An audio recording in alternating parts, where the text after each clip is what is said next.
Today's stuff we're going to be learning is Bava Metzia Daf Kuf Yud Zayin, almost there at the end.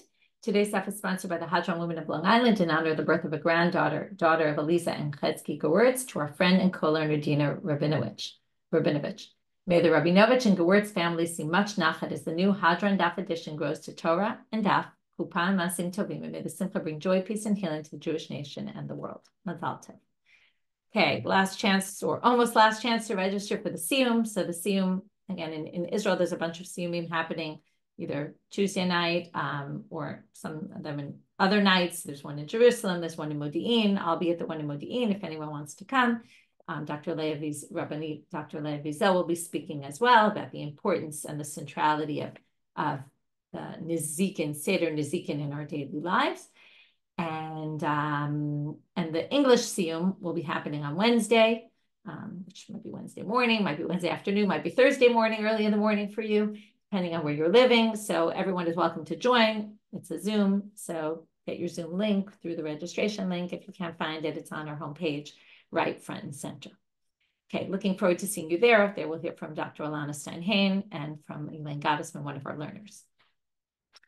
Okay, enough introductions. We're going to get started with our daf. So there's a study guide for today, recommended. You can use it to help. There's a bunch of charts that chart out things that we're going to be learning. Okay, what was our topic? We had this Mishna, which we didn't explain well enough what exactly the machloket is, and today we're going to have a few different opinions about what exactly the machloket is between Rabbi Yosi and the rabbis in our Mishna. Our Mishna has a case where there's a landlord and a tenant. The landlord lives downstairs, the tenant lives upstairs, and there's a hole in the floor of the tenant's floor. So according to Tanakama, the landlord is fully responsible. And if the landlord doesn't take care of it, basically the guy from upstairs moves in downstairs. Today, we're going to start off with a whole bunch of questions. How exactly does that work? Does the owner have to move out? Because, in theory, they were supposed to live alone. Now what? They have to share a house. So we'll get back to that. Then Rabbi Yosi came along and said that they split the cost. Okay, the floor and the ceiling, right? Because there's a ceiling, which also functions as the floor for the upstairs person. So even though he's renting, still, right, people who rent are responsible for certain things in their house, and therefore the part of the boards, which basically makes the base of the ceiling, is the responsibility of the guy below. That's his main ceiling. But the clay or the plaster that goes kind of in between to make sure that it's all sealed properly, that's really the responsibility of the guy upstairs. And today we're going to figure out why Rabbi Yosi holds that way. But first, we're going to get off on questions, a slew of questions, to which, as we know from the Gemara, often we don't actually have answers to any of these questions. We're going to end with a teku by Rabbi Abba Bar Mamal. Last few words of Daf Kuf Zayin. Rabbi Abba Bar Mamal asks the question: Kishehudar livado hudar kedemi kara odem shnehem darim. When the person from upstairs moves downstairs, does he live alone like he did before? In other words, you rent a house. You didn't rent a house to share it with the owner. So does the guy who's living upstairs come downstairs and the Balabayit has to go find somewhere else to live? Or Odilma, or perhaps Shnehem Darim, where they both live together downstairs. Why? Da'amrle, because the landlord could say, I didn't rent you my house so that you could kick me out of my house. So perhaps they could both live together. In Tim Tzalomer, if you want to say, which means we don't have an answer to this question, but if you want to go with the answer that, and the Rambam always says that when this happens, we actually paskin that way. Okay? In other words, it's the Gemara's way of kind of saying, well, or at least it's the Rambam's way of saying that must be an indicator we're holding this way. If you want to say Shnehem Darim, that they both live together in the house, now, when the guy from upstairs goes downstairs to live, does he get to go in every day through the front door, the same entrance used by the other person? Or does he or she have to go climb upstairs? And they would have a ladder on the side of the house that would get them up to their attic, their second floor. And then where there's a hole, put a ladder and climb down. Okay, and this is, I guess, when you think of there's people who live in houses or two-family houses that both are on the same floor and there's separate entrances, right? In other words, do we keep a little bit of separation here? And you have to have a separate entrance. Now, there is no separate entrance, So what we have to do is, well, go through your own property. So yeah, there's a hole in the ground, but at least use that to get to your space. Mi amar, so here are the two sounds. Do we say, kidami ikara, mami ikara derech kagina, shanami derech kagina? The owner could say, look, yes, I have to give you some space in my house, but I don't have to let you come through my front entrance. You're going to go like you did before, through the attic. Oh, dilma matze amarle, aliyah kabili alai, aliyah v'yirida lo kabili alai. Person upstairs could say, listen, I was willing to walk up a flight of stairs to get to my house, but I'm not willing to walk up a flight of stairs and down a flight of stairs. And forget it, it's not even a flight of stairs. Forget that there's no elevator, right? There's not even stairs, it's a ladder. Can you imagine having to bring in all your produce, carrying up the ladder, then down the ladder? That wasn't part of the deal. And another imtim tzilomar. Imtim tzilomar, if you want to say, matze amarle aliyah v'yirida lo kabile alai. Really, let's assume you could use the main entrance, because it's unreasonable to assume that the guy took upon himself to go up and down, right? And you could say, I definitely didn't want to do that. That wasn't part of our deal from the beginning, and you can't make me work harder to get to my house. But what if there's shtei aliyot zo al gavzo? What if there's a 3-story house? I don't know if they actually really had 3-story houses in those days, but let's say there was one. Mahu. Now, we're going to give a few scenarios. Whose house was ruined and what the story is. Ifrit elyona nachit vidar b'tachtona. So now, if, let's say, you live downstairs and you rent out the 2 upper floors, and the upper floor, right, the 3rd floor, has a hole in it. So the guy doesn't need to move in with you. You move him in with the guy 1 flight down. But if the 2nd floor guy ends up with a hole, can you move that person up to the 3rd floor?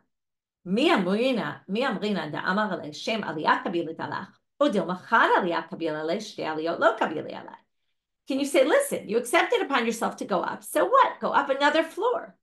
Or maybe he only accepted to go up 1 flight, right? When you go to rent an apartment, you always pay attention to how many flights of stairs are there to get to your apartment, right? I lived in Jerusalem in a 3rd floor walk up with no elevator. I really could relate to this, right? The 3rd floor was pretty tough to get up there all the time with little kids and pregnant and all that, right? Every extra flight added, more energy, especially with carrying groceries. Oh, Dilma, or perhaps you could say, right? So Chad Aliyah, I was willing to walk up 1 flight, but not willing to walk up 2 flights. Vit, and the Gemara ends with Teku. We don't know the answers to any of these questions. Rabbi Yosi Omer, Tachton Notena Tatikha. So now we're getting to this machloket, Rabbi Yosi and the rabbis. And what we're going to do is we're going to start with some other machloket, a machloket between 2 Amoraim, about something seemingly a little different, but seemingly very similar also. They're going to think that the machloket is the same as our Mishna. And we're going to understand the machloket and our Mishna very differently from the way we understood it. And then they're going to reject all that based on some machloket in Bava Batra. And then we're going to say, oh, actually, the machloket of the Amoraim is actually just like the machloket of Bava Batra, and our Mishna has nothing to do with that. That's the structure of what we're going to do right now. If it wasn't helpful, because it's kind of talking about a structure before you've even seen it, don't worry, we'll review when we get to the end. My tikra. So first, we just have to understand one basic thing before we get into the main. So yeah, what are we talking about? Tachton notena tatikra. The bottom guy gives the tikra, and the upper guy does the maziva. What's considered the tikra, and what's the responsibility for what parts is on the bottom guy, even according to Rabbi Yosi. So Rabbi Yosi Brachanina Amar kinim usnaim, which seem to be, besides the big beams they would put, they also put a mat, like a mat in between. And then on the mat, it was so that there was a place for the plaster, they would then plaster it to keep it in place, would go on top of that mat. So that mat, besides the beams underneath of the roof, also the mat is the responsibility, even according to Rabbi Yosi, of the downstairs person. Ustini, Amar Rabbi Shimon ben Lakish, some people think Stini is a chacham, some people have other interpretations of what this is, but let's just go with he's a chacham, said in the name of Rish Lakish, Livachim. Okay, Livachim are planks. So they would put wooden planks. Okay, it seems like not such a whatever machloket. And in fact, the Gemara says, "V'lo pliga." There's actually really no machloket here. Markiatre, markiatre. Each one was describing what was normally done in their city, what was used. Okay, obviously, right? We know there's different customs to use different materials in different places. So that's all. Okay, now we get to this other case. There were two people to have a diary. We have two people, one living in the house, one living in the aliyah. Now, we've already seen a bunch of different cases like this. Sometimes it's landlord and tenant. Sometimes it's just two different people. Now we're talking about two different people, not related in any, they're not landlord tenant.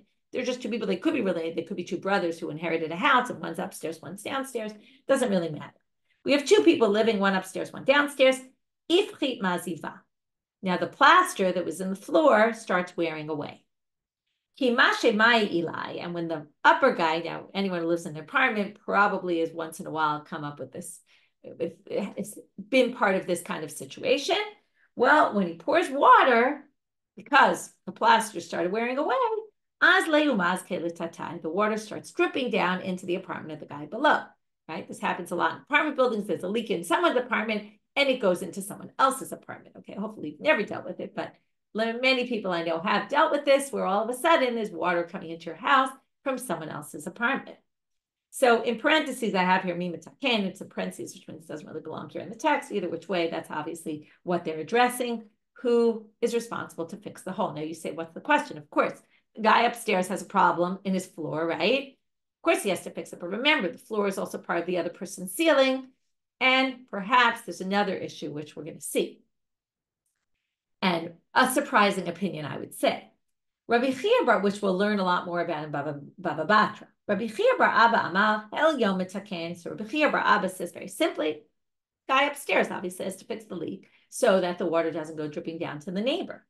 Rabbi Eli Mishum Rabbi Yehuda bar Rabbi Yosi Omer Hatachton Mitaken.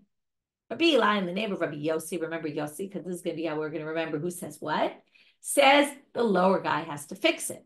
Okay? If you don't want water dripping into your house, you deal with it. This siman, and the way you remember this is Yosef, the Yosef who Rab Mitzrayim. Okay, everyone knows Joseph went down to Egypt, and right, he was brought down to Egypt. Down Yosef. Oh, that's how you remember Yosi, Rabbi Yosi, or really it wasn't Rabbi Yosi, it was Rabbi Chia, the son of Rabbi Yosi. But that's it, because remember both guys were Rabbi Chia. That's why he says that it's down, or not. That's not why. It's just how you remember who says what. Now the question is, what's the root of this debate? Lema Rabbi Chia bar Abba for Rabbi Eli, who quotes in the name of Rabbi Chia bar Yosi, bepluta to Rabbi Yosi for Rabbanan kamiflagay. Oh, this sounds just like our machloket, because Rabbi Yosi says when it comes to the maziva, who's responsible? The upper guy. I'm sorry, the lower guy. Rabbi Yosi says the upper guy, and Chachamim say the lower guy. So what do you see here? It's the same machloket. Lamanda Amar, and what's the root of the machloket? Now we're going to learn. Again, this is really not the reason for the machloket in the Mishnah, but right now they think it is. Lamanda Amar ha'al yom mitaken, kasavar al hamazik la'archik et atzmo min hanizak. If you say it's the person living upstairs who needs to fix the situation, it's because you say if you're causing damage to someone else, it's your responsibility to fix the damage, right? Even though you don't really care. So who cares? You have a little bit of a hole in your floor, the plaster's wearing away. It might look a little ugly, but you don't really care. But the fact that it's damaging someone else, that puts the onus on you. Umanda amar takton, the one who says that the person downstairs needs to fix it, which is the Tanakama in our Mishna, and Rabbi Chia bar Abba in the debate between the Amoraim, kasavar al hanizak la'archik et atzmo min hamazik. This sounds like an interesting opinion. It means if one is causing damage to the other, well, if you're living downstairs and there's a leak coming from upstairs, the burden is on you to fix it. You have to fix the problem. Meaning, really, if you want to fix the problem, well, you should fix it. Since it's bothering you and it's not bothering them, they don't really have any responsibility to fix it. It's on you. And that's why the rabbis in our Mishna say the downstairs person needs to fix the whole ceiling, including the maziva, the plastering, because even though, right, if there's, now, that means that our Mishnah, which we didn't think, and eventually we're not going to say this is really concerned about damages. We didn't think it was concerning damages. We were talking about that the upper guy doesn't have a floor to step on, and right, we weren't really talking about damages, but that's what they're thinking. To which the Gemara says, wait, if you're going to say that this is how it divides, and you can look at the chart and see it on the sheet, but it divides like this. If you say, in the case of the water dripping down, that it's the responsibility of the person upstairs, which is like saying, Rabbi Yosi in our Mishna, it's the responsibility of the upstairs person to fix the plastering. Then you say, the person who's causing damage needs to fix the problem. And if you hold it's the downstairs person, then you hold it's on the nizak. If you're getting damaged, well, you fix it so that you don't have damage in your property. But that means Rabbi Yosi says you have to watch what you do to your neighbor. And Tanakama doesn't care. Now in Bava Batra, on Daf Kaf Ham Bet, we're going to have this machloket exactly, head on, not like in our Mishnah where it's not so clear this is the machloket. And the opinions are switched. It's Rabbi Yosi who says, you can do whatever you want in your house. You don't have to worry about what damage it's causing to anyone else. And it's the rabbis who say you have to worry about the damage. So to say that that's our Mishnah will come out that their opinions are totally opposite what they say in Bava Batra. So let's read that now. And the Gemara says like this. Wait a minute. Our Mishnah is talking about damages, right? Our Mishnah wasn't talking about damages. Our Mishnah was talking about landlord, tenant. The landlord have to fix the floor in the tenant's house, and maybe the tenant needs to pay for part of it, but we weren't referring to damages that the tenant's house was causing a leak into the landlord's property. And that's number one. Number two, and if you say it is damages, then our Mishnah would totally contradict the Mishnah Bava Batra. Ditnan. Let's learn about the Mishnah now. And what this Mishnah is really talking about is how much do I have to worry about potential future damage I might cause my neighbor? If I have a tree and you have a cistern or a pit with water, I have to make sure that I distance my tree from your pit 25 cubits. So let's say your pit is there and I want to plant a tree. And, even though that's in your territory, this is in my territory, I have to be aware that you have a bore there, and I have to make sure to move away my tree from your bore at least 25 cubits, because otherwise my roots will basically ruin your bore. If it's a carob or sycamore tree where the roots go much farther, I have to distance it 50 cubits. We'll get to this, we get to the Mishnah, whether it's higher up or lower or it's on the side, still the roots will get there. Im habor kadam. Now, if the bore was there first and I put my tree there anyway, what do we say? Since my tree will cause you future damage, you can cut down my tree, you can insist. You do have to compensate me. We'll talk about this when we get there. These are all side points right now for our purposes. Imailan kadam, but if the tree was there first and then you decided to dig a bore, that's not my problem. You should have thought about making sure your bore is not in my territory. Lo yakots, you can't cut my tree down. Safek zekadam. They're quoting way too much of this Mishnah for our purposes, but if it's a safek, lo yakots, if you're not sure which came first, we don't cut it down. Okay, but the main point that Tanakama says is, I can't put a tree. I have to prevent myself from causing damage to your property, even though, right, I'm in my own property, but I still have to be aware of potential damage I might cause my neighbor. Rabbi Yosi Omer, I don't care if your bore was there first. It doesn't matter. I can do whatever I want. If I planted my tree, we don't cut it down. He says everyone's free to do in their own property whatever they want and don't have to worry about possible future damage. So what do you see here? Rabbi Yosi is of the extreme opinion that who cares what damage you might cause your neighbor? Which would mean that in our case, if Rabbi Yosi holds in our Mishnah, the upper guy has to fix the plaster, and it's because of damages that they might damage the neighbor, that doesn't fit, right? It's the opposite. And the rabbis who say you have to worry about damages certainly wouldn't say in our Mishnah, if it was about damages, that it's the bottom guy who has to take care of it, because obviously the person on top is the one causing damages. They would have to fix it. So it's very hard to say that that's the machloket in our Mishnah. And in fact, what they're now going to, how did we start? We started with a machloket between two Amoraim about there's a hole in the floor and the water is going down. Who needs to fix it, right? And we said, oh, the root of their machloket, now we're going to say, we thought it was based on Rabbi Yosi and the rabbis in our Mishnah. Turns out we were wrong. And in fact, it's based on Rabbi Yosi and the rabbis in the Mishnah in Bava Batra, because it exactly lines up.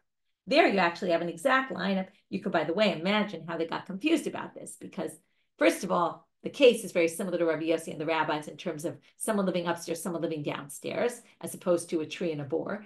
And they heard Rabbi Yosi rabbis, that's what they remembered, so they connected it to this by accident. But really, it's connected to the other sugya, and that's what the Gemara is going to say right now. So first of all, they say, once you have the Mishna Bava Batra, it's clear that Amar Rabbi Yosi Savar Ala Nizak L'Archiket Atzmo. If you're worried about getting damaged by your neighbor, well, then you should fix the problem.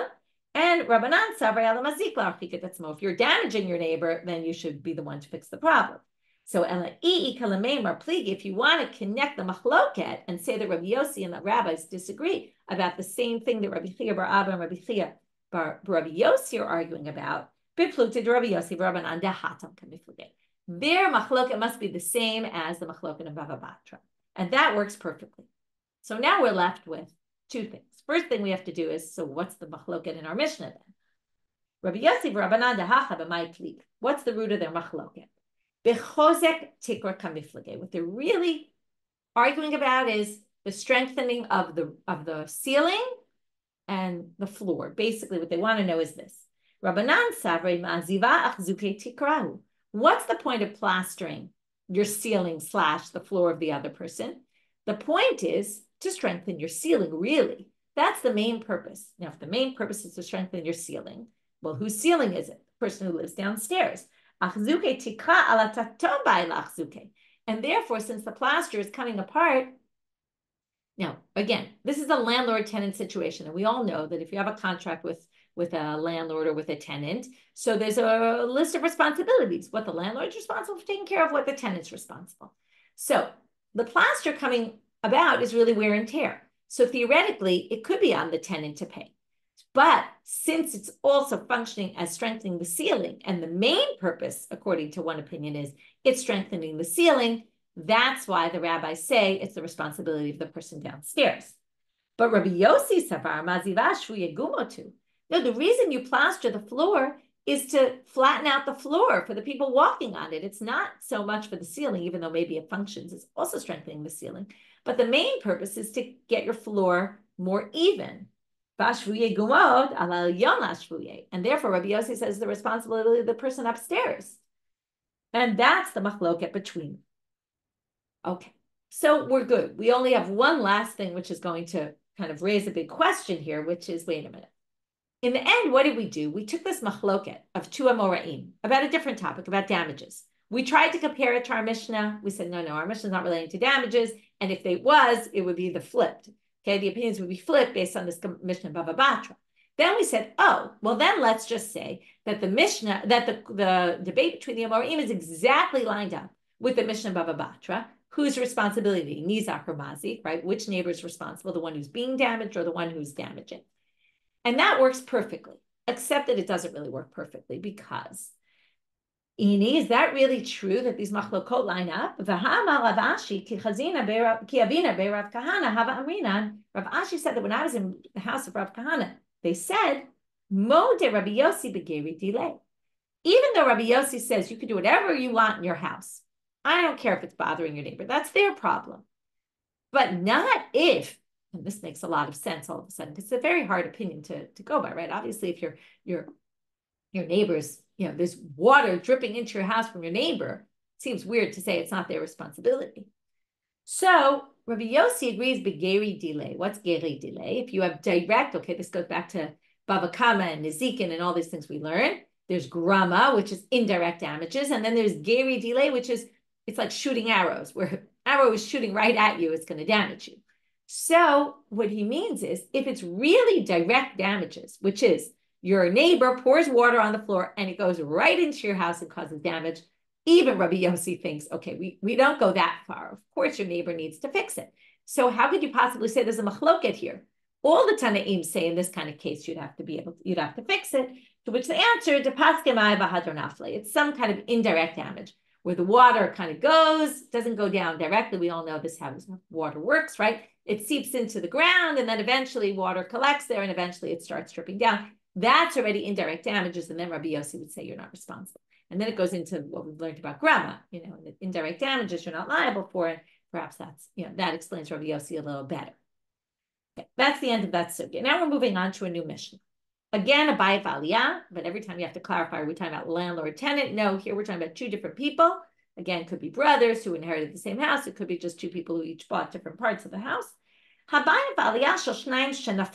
now the house falls apart, collapses, total, complete collapse.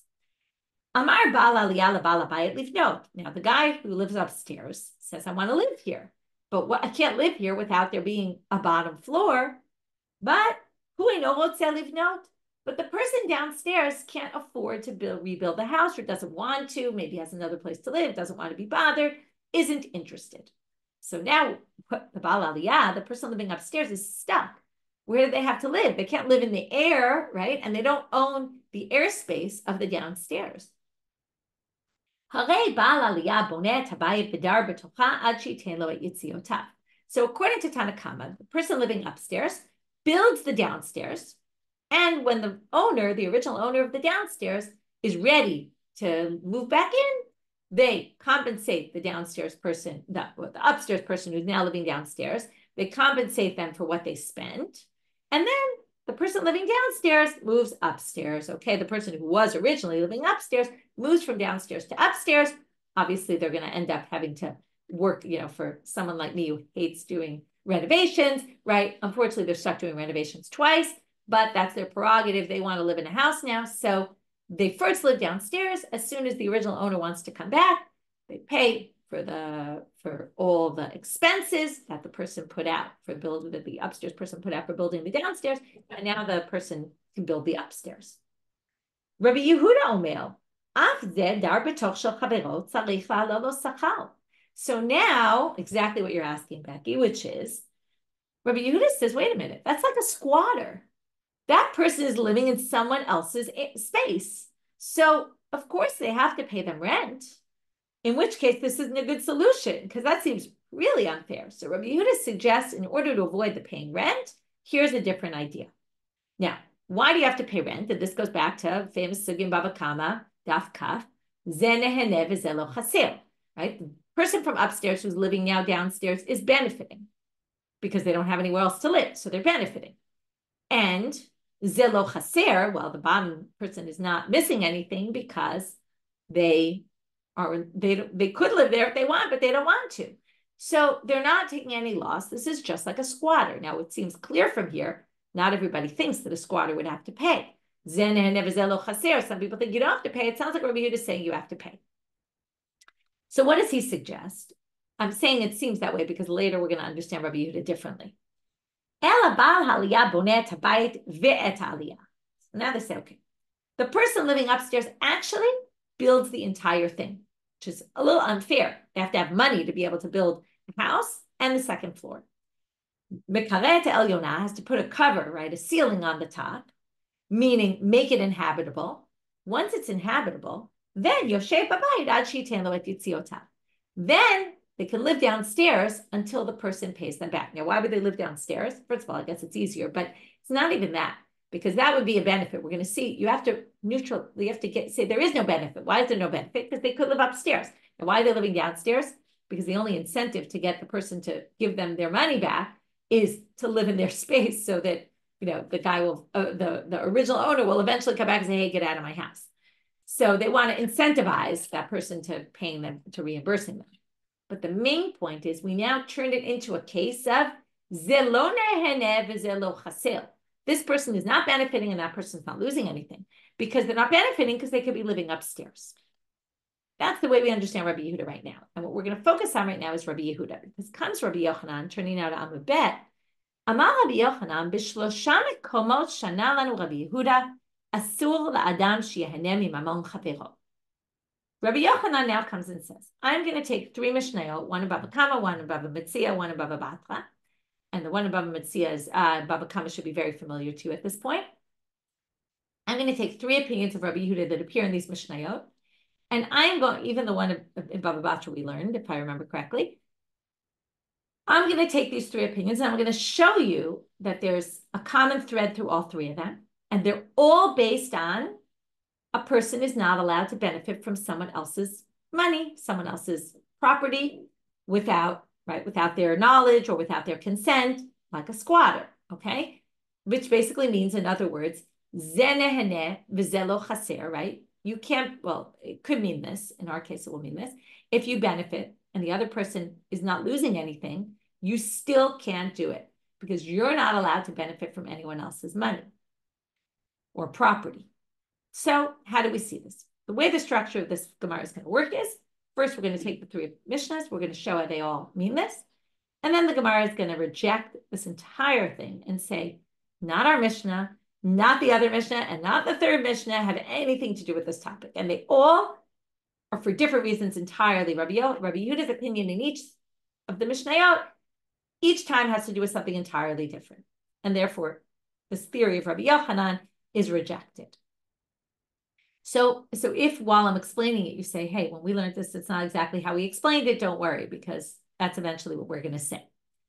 So let's go through. Chada haditnan. Okay, so the first is obvious, it's ours. Okay, our Mishnah clearly, what we're really talking about is the first line of Rabbi Yehuda, and that if you were to just build the downstairs and live there, the upstairs person couldn't live downstairs because they're benefiting from someone else's property, and you can't benefit from someone else's property without paying for it. Okay, that's simple. Idach mahi, what's the other case, or case number 2? Ditnan, and this is the Mishnah we learned many, many times. Hanotain semer latzaba litzboa lo adom tzvao shachor. You took your wool to the dyer and you asked them to dye it red, and they dyed it black. Or shachor tzvao adom. You wanted it black, they dyed it red.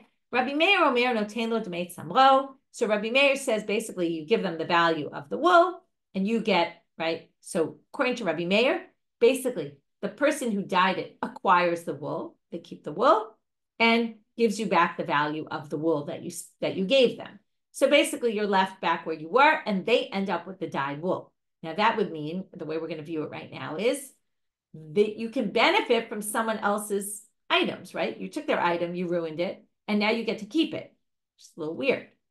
Rabbi Yehuda Omer, right now, if you remember, Rabbi Meir said it's because you're like a thief, and a thief acquires it and just has to return the value at the time of the theft. Rabbi Yehuda Omer, no, we don't do that. You don't get to keep it. You give it back to the person, okay? Because, what are we going to assume? Why do you give it back? Because you can't benefit from someone else's stuff. So if you're the dyer who dyed it wrong, you have to give it back. And the question now is just, do we compensate you at all for your work? So the way Rabbi Yehuda says it is, we're going to compensate you the least possible amount.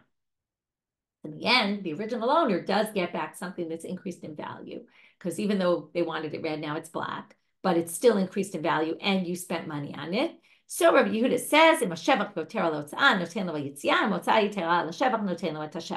we evaluate what were your expenses and how much it went up in value. And whichever is less, that's what I have to pay for. Okay, so if the expenses were less and it's now worth more than that, I just pay you the expenses. If it didn't go up much in value and you actually spend more money than it went up, then I only pay you the amount it went up in value. Okay, but no way can you benefit from it, and therefore that's exactly the same idea. V'idach ma'hi, the third one, Ditnan says in the Mishnah, Misha para miktzat chovo. You lent me $100. I paid $50. Hishlish et shtaro. Now we're a little bit stuck here because you're going to keep the shtar that says I owe you 100. But if you do that, I really only owe you 50, right? We don't want to rip up the shtar because I still owe you money. So, and if we rip it up, then remember all the lien property won't be liened anymore. So we're a little bit stuck. What do? We don't want to rip it up, right? We could put a shovar, like a receipt next to it, but what if the receipt gets lost, right? So I don't have a good way to protect myself. So what do? We give it to a shalish. Shalish et shtaro. Shalish comes from the language of 3, like a third wheel, a third person. We give it to someone else, which is really like an agent. We give it to a third party. They hold the shtar, and then they remember that I paid half. That's their responsibility, basically. So that way, it's not like if I kept the shtar, the one who borrowed the money, you would have no way to collect it ever. If you kept the shtar, you could collect the whole thing. So we give it to a third party. Okay, so far so good. But if I said to both you and the person holding the shtar, va'amar lo, im ein ani noten lecha mikam va'ad zman ploni, I promise you I'm going to pay this loan back by July 1st. And I say, if not, then ten lo shtaro. I say to the shalish, I say to both of you, if I don't pay the loan back by July 1st, then give the shtar back to you the creditor, which means that you can now collect $100 from me because you now have a star without any sort of receipt. Higiaz man below natan, and if in fact the time came and I didn't, July 1st came and went, and I didn't pay my bill, Rabbi Yosi Omer Yitin, Rabbi Yosi says, well, I said give it back. You can give it back. Okay, the person give it back to you. Rabbi Yehuda Omer Lo Yitin. Rabbi Yehuda says, no way, no how. Why? Because you're going to get something for nothing. You're going to now be able to collect $100 when I only owe you $50. So of course we don't give it back. And that's because you can't benefit from my money for no reason, even though I promised it, but no. Okay, now what we have to do is undo everything we just did, which is explain that each of those Mishnayot has nothing to do with what we think it has to do with, Rabbi Yehuda's opinion. Amai, why? And now each one's going to have its own reason. Let's go back to our Mishnah. Our Mishnah we thought was a case of Zenehene, I benefit from living downstairs, Vizelo Chaser, and you, who's really the owner of the downstairs space, is not losing out because you weren't going to live there anyway. And Rabbi Yehuda says in that case, I'd have to pay you rent. So the only solution is I have to build both floors and then I'm not benefiting. But no, they're now going to say, Dilma Agkan, you got the case all wrong. Dilma, it's not Zenehene Vizelo Chaser.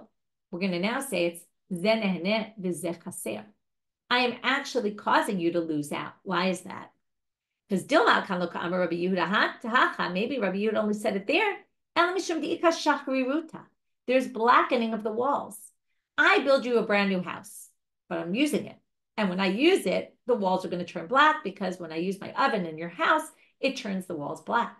So when you come 5 years later and you pay me the money for all the expenses I spent on the house, I take out all my bills and you reimburse me, you're getting a house that's not worth what it was 5 years ago. It's worth less now because the walls are blackened. It's not a huge difference, but it is a difference. So that turns it into a case, let's just get the lingo right, of I'm benefiting, Zenehene, Vizeh Chaser, and you're losing. It's not a squatter where you're not planning on living in the house. No, it'd be a squatter where you were planning on living in the house because you're actually losing out. But if it was Zelo Chaser, which it isn't, then Rabbi Yehuda would say, oh, no problem, perhaps, right? That's what we're assuming, okay? And then, again, what do you have to say? Now you have to make a jump. So what was Rabbi Yehuda's solution? You have to understand the whole Mishna now according to this. Rabbi Yehuda's solution was, let's turn it into a case where I'm not benefiting. And now you have to say, you have to make another jump, which is, if I'm not benefiting because I could live upstairs, however, I am still causing you damage, right? Zeh chaser. Doesn't matter because as long as I'm not benefiting, because I could be living upstairs, I can live in your house even if it's causing damage to you because I'm not really benefiting. And as long as I'm not getting benefit, I don't have to pay, even if theoretically I'm depreciating the value of your house. Okay, so that explains Rabbi Yehuda, which has not, and then Zeneh Vizelo Chaser, we could say squatter, regular case of a squatter, doesn't have to pay even according to Rabbi Yehuda. And then that's against what we thought Rabbi Yehuda was saying, which is you can never benefit from someone else's stuff without paying. What was the problem with the dyer? If you dyed my wool the wrong color, you can't keep the dyed wool. Why? Because we learned in the Mishnah, anyone who changes, who doesn't do what they're supposed to do, you were sent on a mission and you messed up. You decided on your own volition to just change what I told you to do. Well, then you always have I have the upper hand because you changed. And that's why Rabbi Yehuda rules that way. That's why I get my wool and I just pay the least amount of money possible. That's a totally different reason. It has nothing to do with our topic. And if you didn't remember this, you'll remember now. You should know that by now, which is, this is a classic asmachta case. When I said, if I don't pay you by July 1st, take back the star and I'll pay you the whole thing. Why would I ever commit to doing that? I don't really mean what I say. Now, you might remember, why does Rabbi Yosi say we can do it and you can then collect the entire amount?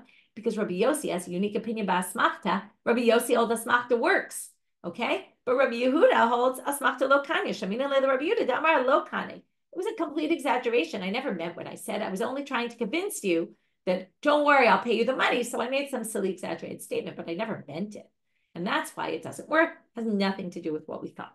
So that was the first part of our Mishnah, which was dealing with the Rabbi Yehuda opinion, trying to understand it, thinking it meant one thing, realizing and thinking that all these other Mishnayot meant one thing in the end.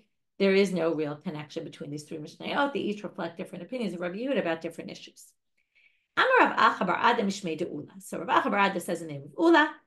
Tachton habal shano. Now we're talking about the house collapse and they're rebuilding the house. And now we're going to learn that the person living downstairs, when they want to rebuild, has to rebuild it in at least the same way, if not a better way, that it was built before, in the way that it will affect the upper person. And the upper person has to be conscious of what they're doing and how it's going to affect the lower person. Now, what does this mean? We're going to learn about all different sizes of bricks. So there's gvil, gazit, ksifin, and levanim. Okay, let's start with levanim. Levanim are bricks that are 3 tvachim wide. Kfisin are half bricks. So they're 1.5 tvachim wide, but when you put them together, you add some cement in between and they become 4 tvachim wide. So instead of being 3, they're now going to be 4. Gazit are hewn stones. So they're narrower, okay, but they're stones, so they're wider than the bricks. They're usually 6 tvachim, but once they're hewn, they're down to 5. And gvil is wider, they're 6. They're unhewn stones. So now the way it's going to work is like this. The downstairs person, the wider they make their walls, the better it is for the person upstairs, because there's more support, more wide walls, more support for the upstairs. So bigvil, if they want to change from gazit to gvil, it was 5 tvachim, they want to make it 6. Shomin lo, they can do that because they're only making it better for the upstairs person. But bigazit, if it was gvil to begin with, and now the house fell apart, and he wants to use he wants to use the hewn stones, which are narrower, and shomin lo, he can't. Bikfisin, to use the half bricks, is actually better than the single bricks because the half bricks end up with a 4 tvachim width, 4 handbreadths width. So bikfisin, if you want to change it to kfisin, shomin lo, you can do that. Bilevanim ain't shomin lo, but if you want to use the bricks, which are 3 only, you can't because that's going to be too narrow. L'sakech ba'arazim shomin lo. If you want to put for your ceiling now again, your ceiling is the floor of the other person. So you want to put these very solid cedar wood planks when before maybe it was just sycamore. So you can do it better. But bishkamim ain't shomin lo. If you want to use sycamore, which is not as strong, they break more easily, you can't because it's the floor of the other person, it's going to break more easily. Lema'epa chalonot have less windows, shomin lo, because less windows means more strong walls. Right? Windows are basically just holes in the wall. Laharbot b'chalonot, to make more windows, ain't shomin lo, because again, it's going to make it weaker for the person living upstairs for their walls that are based on your walls that are now weaker. Lahagbiya, if you want to make your walls taller, ain't shomin lo, because now this person is going to have to walk up more steps on their ladder to get back to get to their house. Okay, now we're going to do the reverse. Everything except the last one is going to be flipped because now the thicker the wall is upstairs, the more pressure it puts on the walls downstairs and it ruins, right? It's going to cause their house to fall apart quicker. So al yon shabal shanot begazit shomin lo begvil ein shomin lo pisin ein shomin lo belebelim shomin lo barazin ein shomin lo b'shikma shomin lo. So it's all the reverse. Okay, I'm not going to go through each one because it's obvious, right? The narrower it is, the better it is. And even the ceiling is better to have a weaker ceiling because, again, the ceiling weighs on the walls. But, right, so lema'epa chalonot shomin lo, less windows is better, less heavy on the wall. La'agbiya ain't shomin lo. But the only one thing that's the same is making it taller because a taller wall will be heavier again on the person living downstairs, right? But lema'et shomin lo. If you want to make shorter walls, of course, you could do that. That's better for the person downstairs. What if ein lo lezeh v'lo lezeh mai? What if neither has the money to spend on redoing the house? So now, what happens with the land? Do they share the land? Who has what part in the land? And really, the person downstairs has more rights to the land because they live on the land. The person upstairs sort of has the land. So in fact, there's a bright here in quotes that most people take out in parentheses, which means it's not in the regular version, although some people, the Rif has it in his version in the Gemara. But there it says actually that the person living upstairs has 0 rights to the land. But Tanya, we're now going to quote a Braita with 2 other opinions. Rabbi Natan omer tachton notel shnei chalakim hal yom shlish. The person upstairs gets 1/3 of the land. Achirim omrim, others say tachton notel shlosha chalakim hal yom notel revia, that the upper person only gets 1/4 of the land. Amar Rabba nekote Rabbi Natan biyadech. Rabba says you should hold by Rabbi Natan. Did Dayanehu v'nakelu kadidini? He's a judge and he really knows the ins and outs of the judgment of rulings. Kasava kama mafsir aliyah bebayit tilta. Okay, you can think about this connection. It's a little bit of a hard connection, but what they say is A house that has a second floor is going to deteriorate at a rate of 1/3, meaning if the house would have lasted 60 years, now that it has a second floor, it's only going to last 40 years. Okay, it's going to be deteriorated. It's going to lower the life of the house by 1/3. So since there's this ratio of 1/3, we're going to say that means that, okay, again, it's a bit of a jump. That means that the person has 1/3 rights to the land underneath. The person upstairs, since they cause 1/3 of the depreciation in the house, they also have a right to 1/3 of the land underneath. Okay, new Mishna. This is very, very similar to the upstairs and the downstairs and the hole in the floor. If I have an olive press, which is built into a rock or a mountain, a hill, something like that, and above it, on the roof of my olive press, there's a garden that belongs to somebody else. That means the garden is growing up above. And now my roof caves in, and now you have no place to plant your stuff. So the person who has the garden upstairs can go onto the bottom of my olive press floor and use it for planting. Keep it until I put a roof type of thing over my Beit Habad, over my olive press. A different case now. If my wall or my tree, we actually saw this case before, falls into the public domain and damages, I'm exempt because I didn't do anything. It was just, it fell. But if the court came in and said, hey, your wall's about to fall, your tree's about to fall, you better cut it down or break the wall, fix it. If it's within the time frame they gave me, which we can see later in the Gemara, they give usually 30 days, then I'm patur, I'm exempt. But if the date passed and I didn't deal with it, then I'm chayav. Okay, the next case we'll start with tomorrow because it really continues much more into tomorrow's stuff. So what did we do today? We started with these questions about when you move downstairs, do you get to live together? Do you have to go up and down through your own entrance or not? What if there's 3 floors? We didn't have any answers. Then we went to compare this machloket amoraim somewhere else to the machloket Rabbi Yosi and the rabbis in our Mishna, and then said, no, not at all. You got it all wrong. Our machloket doesn't have to do with damages and water dripping down. Our machloket has to do with what's the plastering of the floor. Is it really for the floor or for the ceiling?